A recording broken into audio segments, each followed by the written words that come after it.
খুলনা প্রকৌশল ও প্রযুক্তি বিশ্ববিদ্যালয়ের অনশনরত শিক্ষার্থীদের সঙ্গে কথা বলেছেন শিক্ষা মন্ত্রণালয়ের উপদেষ্টা সি.আর. আবরার।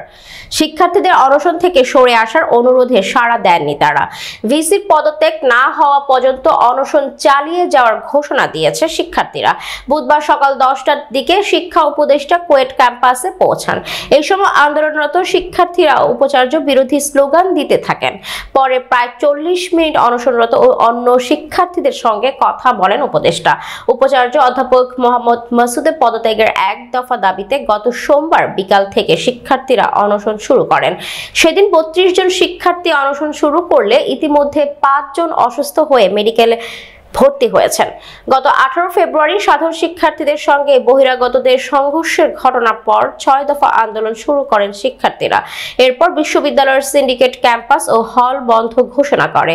গত 13 এপ্রিল সাধারণ শিক্ষার্থীরা হল খুলে দেওয়ার দাবিতে পুনরায় আন্দোলন শুরু করে, কিন্তু কোনো সাড়া না দেওয়ায় দাবি এক দফা দাবিতে পরিণত হয়।